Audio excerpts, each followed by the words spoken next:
Arsenal are officially champions of 2025-2026 English Premier League title after 22 years.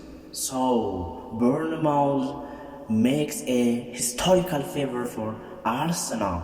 What a historical success for Arteta and also Bukayo Saka.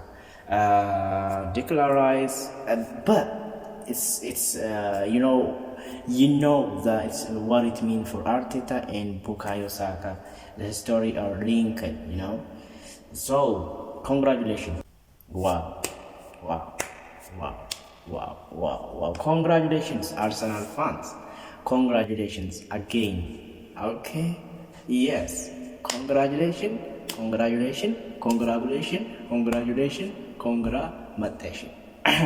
ምን ማለት እንችላለን? አርሰናል ዋንጫ አሸነፈ። እናንተ ምን አይነት ምርጥ ሰዓት ነው ያሳለፈው አርቴታ።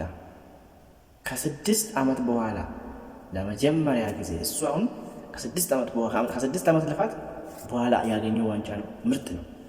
በገመደ እኔ ሲጀምር እኔ ከቤት አልወጣም ማለት አመናንበው ከቤት የምትወጡ ማስክ ለበሱ ምናምን ነገር እንግዲህ ይሄ ለአሁን ለ22 ዓመት ይወራል ያረበት ነው። እና በዚህ አጋጣሚ ሻፊ የሚባል እኔን ኳስ እንደወድ ያደረገኝ በኳስ ያሳደገኝ ኳሶች እንትን ያለኝ የአርሰናል ደጋፊ ያለ ከልጅነቱ ጀምሮ እንደውንም እኔ የ2004ቱን ዋንጫ ሁላ የሚያስታውስ ይመስለኛል። ማለት ጫወታውን ሁላ ያየ ይመስለኛል የ2004ቱን ማለት ነው። እና ሻፊ ባለህበት ኮንግራጁሌሽን። ምናልባት በቅርቡ ከመጣው በአካል ኮንግራጁሌሽን እላለሁ። ኮንግራጁሌሽን ብያለሁ ሻፊ ወንድሜ። በገመደ ሻፊ እጆሌ ገንዳ ወደ አርሰናል እንደይቀርታል እጆሌን አዱኛ ረት አርገምተን ሆርዶፍቶ እንዲኮ ወሪ ቲክቶክ ይረት ወልበር እንዲ ከሰን በገመደ በቲክቶክም በየትም የምንተዋወቅ የአርሰናል ደጋፊዎች እንኳን ደስ አላችሁ። አርሰናል ዋንጫ በልቶላችኋል።